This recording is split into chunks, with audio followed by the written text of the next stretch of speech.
Good morning and welcome to Live at Lords, presented by Oris, the official timekeeper to MCC in Lords. How are you? I hope you're well. We are at the home of cricket, which we love being, and we bring you a live and exclusive show as always. And today it's the Women's Vitality International T20 match between England and Australia at Lords. Yes, the Ashes is back at Lords just a few days since the men, the women are taking over well and truly. Now, if you've tuned into Live at Lords before, you'll remember that we have a lot of fun here. We do. We try to talk with a smile on our face, as always. And if you're watching for the first time, well, you're in for a treat. And welcome along. It's going to be a real fun ride today because we're building up to the excitement for a special occasion today here at Lords. And we're joined by an England icon, one of the finest players produced here. We have Claire Taylor with us. How are you, Claire? I'm good. Thank you very much for those kind words. Oh, listen. You earned those words. So, yeah. It's well deserved. How are you? I'm very well, thank you. I'm really looking forward to tonight's match. Any time England get to play Australia is a good time, but to have them here at Lords with the Ashes on the line, it's going to be a really exciting evening. I know, and then England bouncing into this one with a great moral boosting win at Oval. What have you made of the series so far, but in particular that win, first of all? Oh, so the Oval, brilliant from Dunkley and from Wyatt to get us to a decent score at the Oval. The Oval's been really quick, it's been really high scoring, so I was a little bit worried that 187 wasn't going to be enough. But all credit to the girls. And Perry nearly pulled it off for them in the last over, didn't they? Yeah. Didn't she?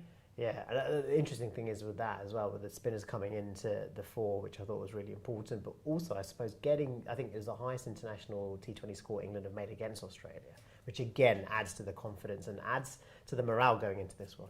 Yeah, absolutely, and really important in the context of the position, because the women play that sort of multi-format competition for the Ashes. We really needed the win. So again, it's all on the line again tonight, isn't it? Because the Aussies win, they win the Ashes. Yeah, and how important is it as well just to have a match like this of such prestige at one of the most prestigious sporting, grounds of all time around the world as well?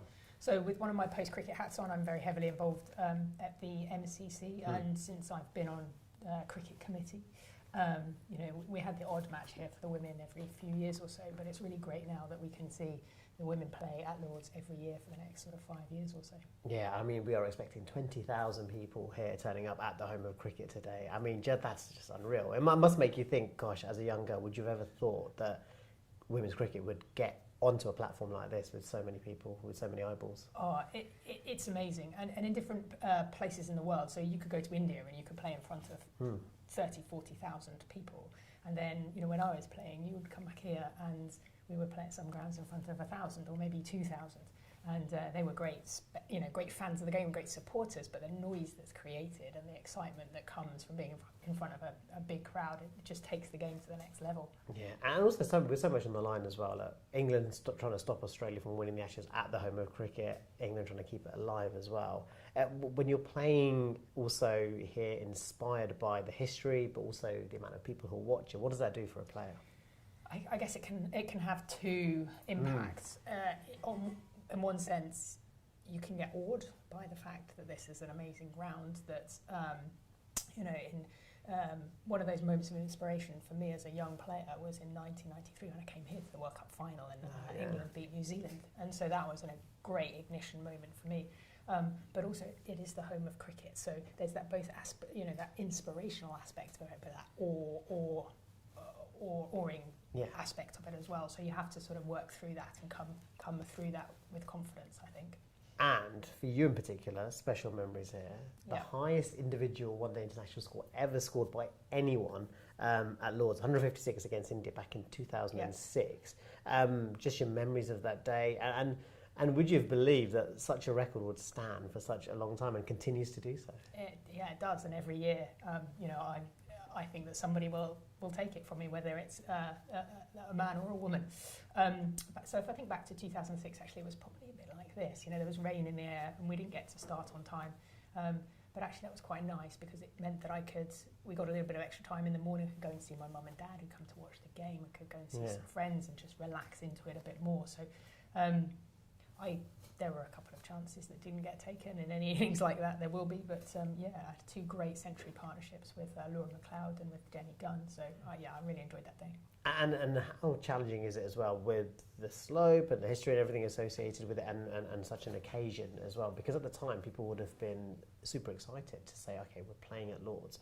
To play to that level, you must have been just in the zone that day. It must have been quite an experience. I was completely in the zone that day.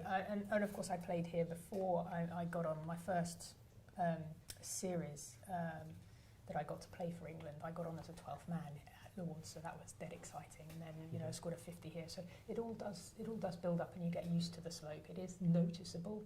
I've never bowled here, obviously, but as a batsman, you just need to slightly change your balance points and just think about what the pitch is going to do a little bit more. The men were here a few days ago. Dramatic, exciting. You could say the same about any day or any session they've played so far in the series. And over in Headingley, they'll be starting a little later this morning. What have you made of this series? What have you made of this Test match in particular as well? It's finally poised again, isn't it? It's you know, I watched some of the highlights yesterday. I was listening to it all day yesterday, and in some ways, it's great that you know, Stokes at least knuckled down early doors, but we still lost a few too many wickets to maybe rash decisions to the short ball. But we pulled ourselves back into the game a bit, and we're going to have to get some early wickets this morning, or when we get on, maybe this afternoon. What have you made of Bazball? Bazball's really exciting, isn't it? And I love that idea. When I was playing, I had this this concept, if you like, of total aggression. Not that I ever played like that in a Test match, but I had that concept for 2020, or you know, if you were chasing 10 or 12 and over or whatever. But they just seem to want to play it all of the time, and I'd like to see a little bit more pragmatism, maybe, that, you know, play the situation and then you know, go hard when the game needs changing, needs disrupting. Yeah, absolutely. Thank you so much for your messages, which you'll be sending through, I hope. You can do so. You can ask Claire a question. If you're watching on our YouTube channel, then you can see there's a chat window down the side, and you can leave your messages in there. Also, do subscribe and like our content if you can do. On Twitter, you can get us on @HomeOfCricket. That's our handle. And you can use the hashtag Love Lords, so hashtag Love Lords, and in celebration of Women's International Cricket being at Lords again, there'll also be a number of activities to promote and support the MCC Foundation, and that we hope will help to raise awareness of the transformative work that the foundation continues to do year upon year. Now, here's an example of how they've been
wonderful work there, and Claire is majorly involved in the foundation as well. And as a patron of the MCC Foundation, you can just give us an idea as to the impact that the foundation has and some of the work that you guys do. Yeah, I think the foundation is a really great organisation, and I say that both as being a patron of it, but also involved from an MCC cricket strategy perspective, and from the work that I was doing with Berkshire as well. So I'll sort of hopefully give you a flavour of those three different lines. The work of the foundation broadly divides into two separate two strands of work, really. The work that we do in the UK and the work that we do overseas. So in the UK, that programme is the HUB programme. It's 77 hubs for boys and girls aged between sort of 11 and 16. And it's about giving state school children the same sort of opportunities that their private school counterparts just get just by being at private schools. So access to facilities, access to coaching, that kind of thing. So the programme's been running for quite a while now, and over the past few years we've made some changes. So it's not just about winter training anymore. There's a summer match programme, and the two best boys teams and two best girls teams will be out here on the main ground at Lords playing. The under-15s will play out there, the under-13s on the nursery ground. So competition is brilliant. And then there's other aspects around that, because it's not just about the cricket, it's about developing the child, the person as well. And then overseas, we've got projects going in the Lebanon for Syrian refugees, we've got projects in Nepal, we've got projects in East Africa and in South Africa. And it's that Nepal project that I've been most closely involved in. So the MCC in 2019 took a men's tour out there, and in 2022, last year, after the pandemic, we took a women's team over to support the work that the foundation's been doing, and to play against the Nepal national team and some of the graduates of the hubs and programs that are running. And that's been a brilliant program. And so 4,000 children every year. It's run in partnership with Kidasha and Cricket Without Boundaries, and it's just a wonderful program. And I guess it must be priceless just seeing the reaction and smiles on the faces that you put on. It just must be super wholesome. And if I think back to the start of my career, it was kind of difficult to get involved in cricket. There wasn't much women and girls cricket around, but there's even less opportunity for girls and women in Nepal to play sport, to get involved, to get better. So to have those conversations with some of the girls about what empowerment means to them, what engagement means, inclusivity, it was quite affecting, actually. Yeah, it's brilliant. And just getting people active again as well, or post-pandemic especially, that's brilliant stuff. If you want to show support to the MCC Foundation, you can do. Let me give you their website details. If you go to lords.org/MCC Foundation, which is one word, so that's lords.org/MCC Foundation. You can find plenty more there. Right, we've got some questions as well, which we've received from social media. So the first one for you, Claire, comes from @YouthHoob on YouTube. It says, what's your most memorable moment with the England women's team? Many memorable moments. Most memorable moment linked to this place, the final of the 2009 T20 World Cup. We played out here against New Zealand, so scoring the winning runs in that. That must have been special, actually. Yeah, so we talked a lot. We'd won the one-day World Cup over the winter, and we talked a lot about backing that up and to have the final here and to be in it, and then to hit the winning runs. Yeah. See, it's always good to remind people, because recently the men's team have obviously been double world champions. Yeah. Claire's done it a long time ago as well already completed it, mate. So I love that. Okay, brilliant stuff. Okay, Matthew Wilkins, thanks for your message. It says, what women's cricketers did you look up to as a kid? So there were a few players that I looked up to. Jeanette Britton was one of them, Belinda Clark from Australia. And then when I was a teenager, there was a Claire Taylor already playing cricket for England.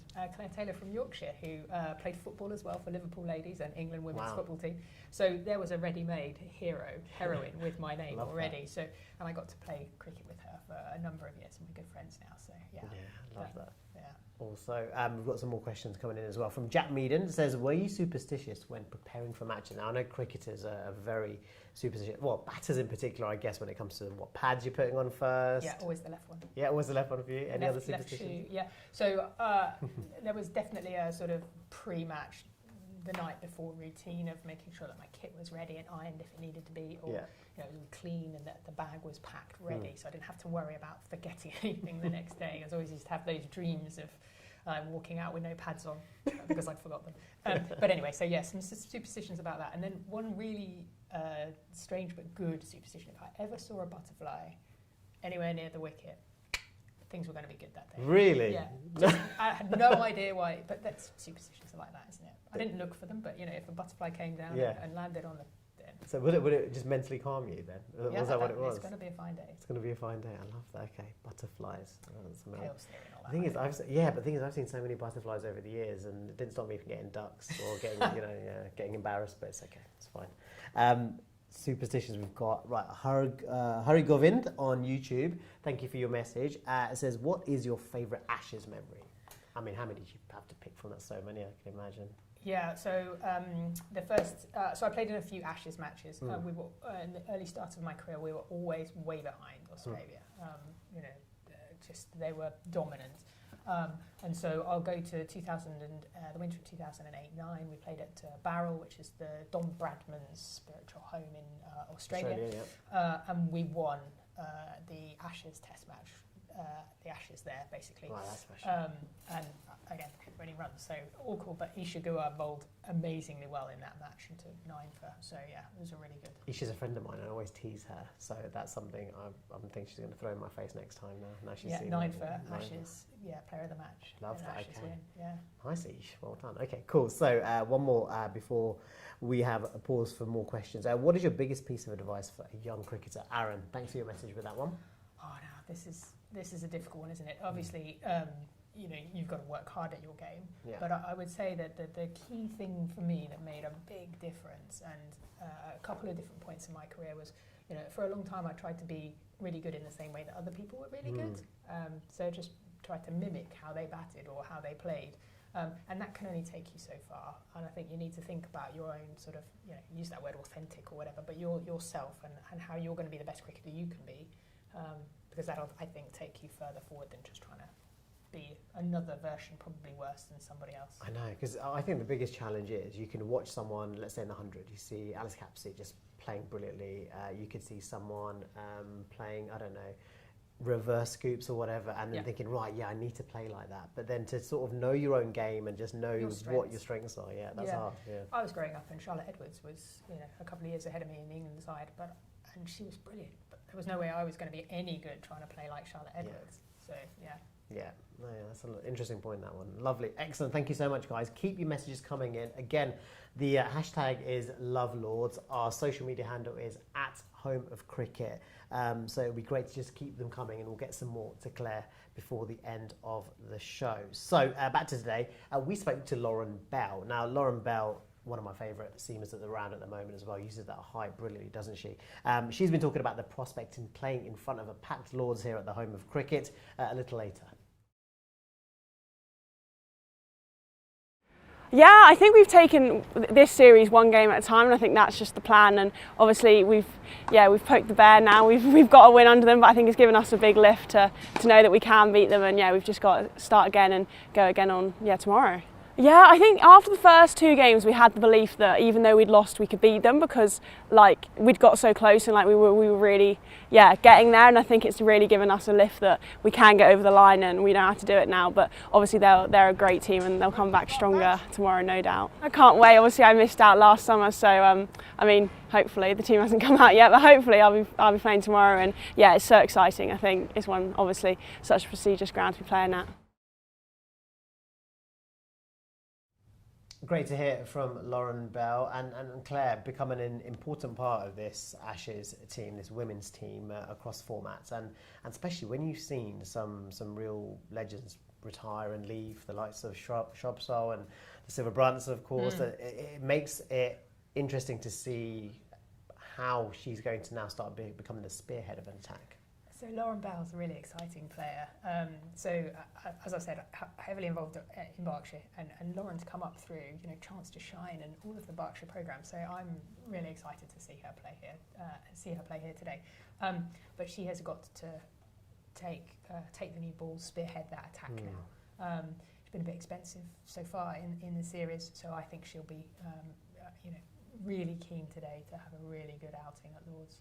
She can. I don't know which end she'll bowl from, but she'll be using the slope and getting a couple of wickets. And I guess leaning on people like Annie Sharps or Catherine Silver-Brunt as well, who have been playing the game recently. She's probably learned a lot from them as well. How important is it that she just picks their brains as much as possible?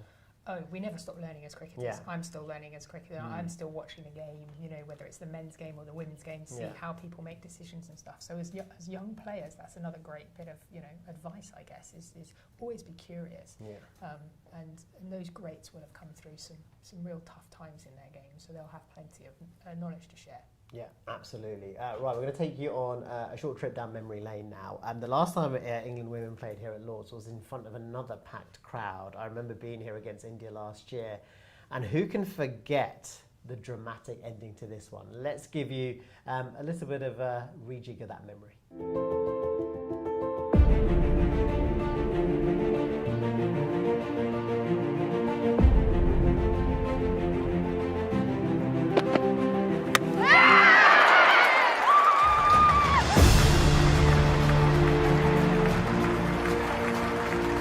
You look at this foot movement there, and the gate.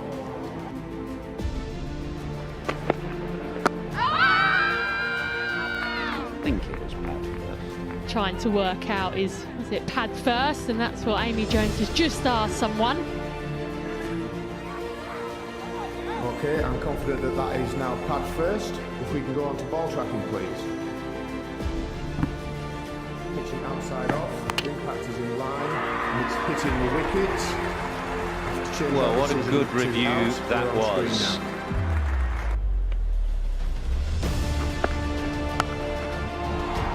That is a gorgeous shot. A little short. It's pulled away with great timing and poise.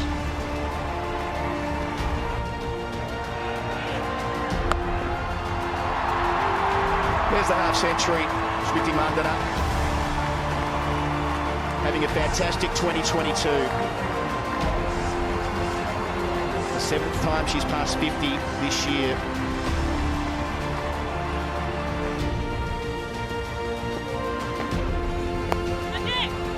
I think that's a brilliant catch. That short mid-wicket, Charlie Dean. It's a good catch, this. You're right, not a lot of wickets for Sophie Ecclestone. That's good from Charlie Dean. Spinner backing up spinner. Julang Goswami makes her way to the middle for the final time. It's been a very emotional day. Close, if that's pad first, that's very close. It is pad first. India have a review left, they surely will use it. In line, the impact is in line, and that's hitting the wicket. You can stay with your original decision, Martin. Stand by. You're on screen. Let the signal now. Good decision on the field from umpire Saggers, confirmed with the technology. 169 all out India.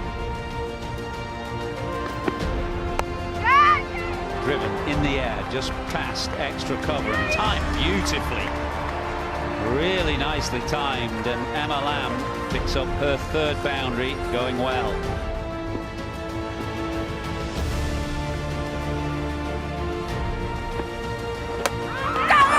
Through the defences. That has been quite brilliant in the last game or so, and an early breakthrough. Tammy Bowman has gone now, 34 for 2.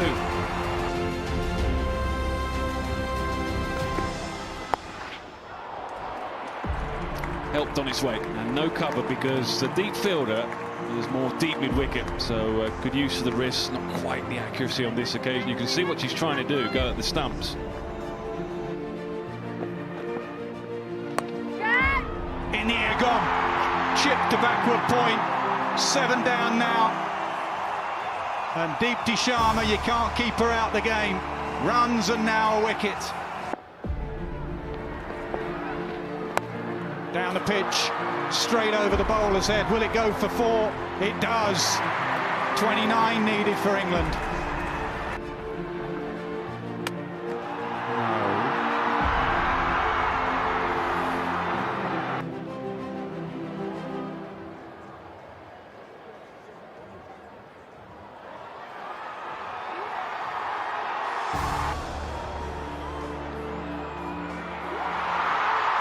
Well, they're going to debate that for a long time, but it is in the laws of the game. The laws of the game state that if she's in her delivery stride and the non-striker leaves her crease, you can be run out at the non-striker's end. Charlie Dean ends.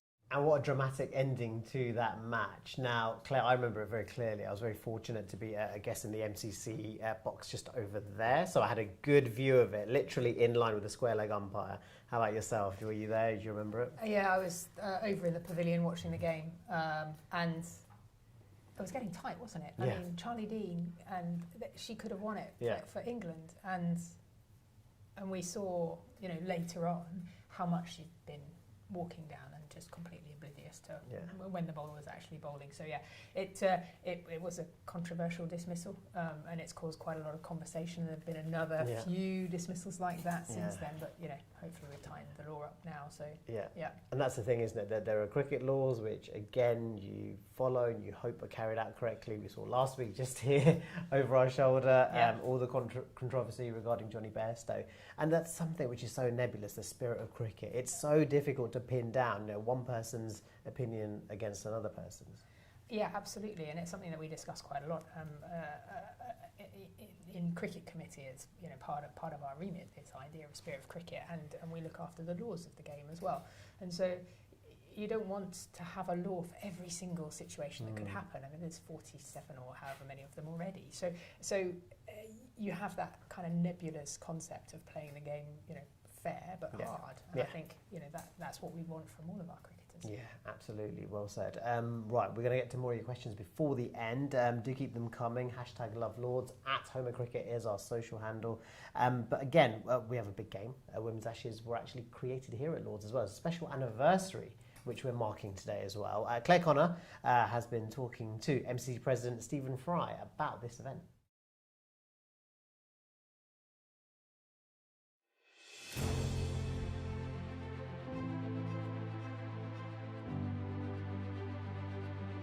We're here at Lords, and I think it was the MCC and Lords who supervised the creation of the current one, which is a rather wonderful, almost like a sort of, it's got stumps, sort of gold or brass stumps with a cricket ball in the middle. Yeah, well, like the essence is that cricket ball in the middle. So I was part of the ceremonial burning in 1998 when the powers that be at the time at the Women's Cricket Association and here at Lords decided that it was long overdue, that there should be some Ashes.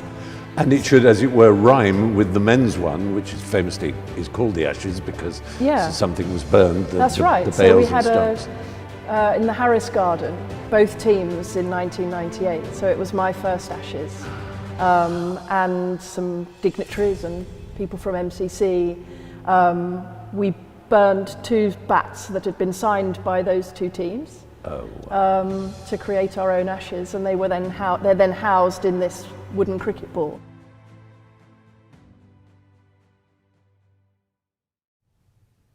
Lovely memories there. The Harris Garden, such a special place. Claire Connor talking to Stephen Fry, and such a significant moment as well. And you remember that moment 25 years ago? Yeah, so I was there, a callow 23-year-old. It was my first senior tour. I was sort of around and about the side.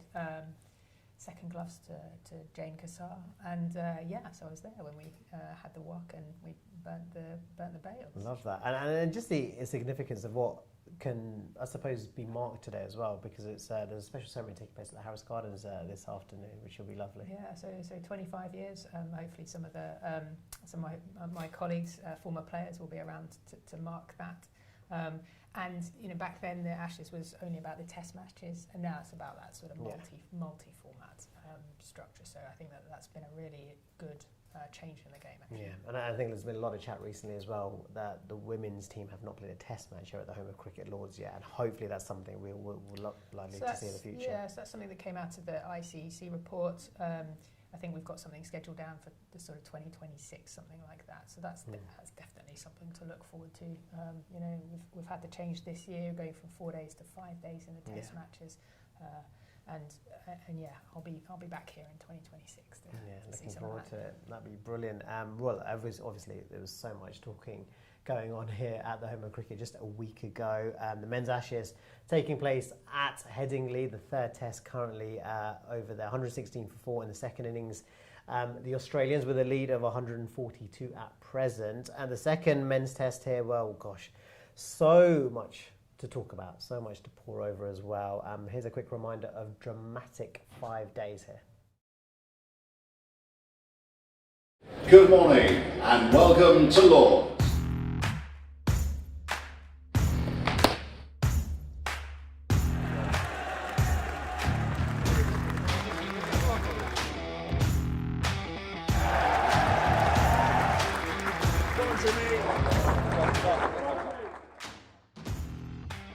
Yeah, it's amazing to be back at Lord's. You walk in here and you feel the history straight away. I came and did a Lord's tour when I was about 10 years old, I think it was. And yeah, it feels like, you know, what I imagine Augusta is to golf. You walk here and you feel the history, and it's always in beautiful conditions. And sport is entertainment, and that's really important, and they're making this really entertaining. I love the way they're playing. It's kind of free-flowing and adventurous. Love it. Yeah, it's always nice to get on the honours board up here. Obviously the home of cricket, place I love playing. I love batting out in the middle, so yeah, nice to score a few yesterday and get myself up on the board again. It'd be amazing to see England get those runs. It's possible, but I'm not going to make any predictions because there's no point in making predictions about this England team, particularly not when we've got Ben Stokes playing.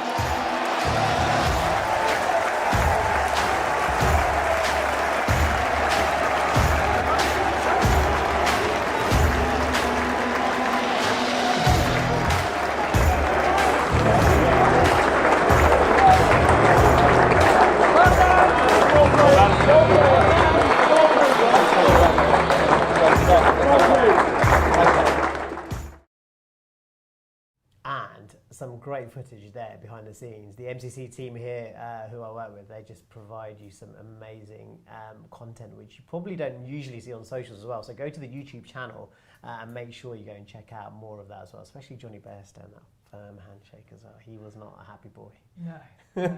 And, you know, actually there's 2 Ashes series going on at once is really exciting. It happened in 2005 as well. Yeah, so that amazing men's series then, and the women were playing against Australia as well. So yeah, it certainly adds spice to both competitions. Yeah, brilliant stuff. Okay, so we're going to finish off with a few more questions as well, which we've had. Thank you so much for commenting on the side of our YouTube page as well, and using the hashtag #LoveLords.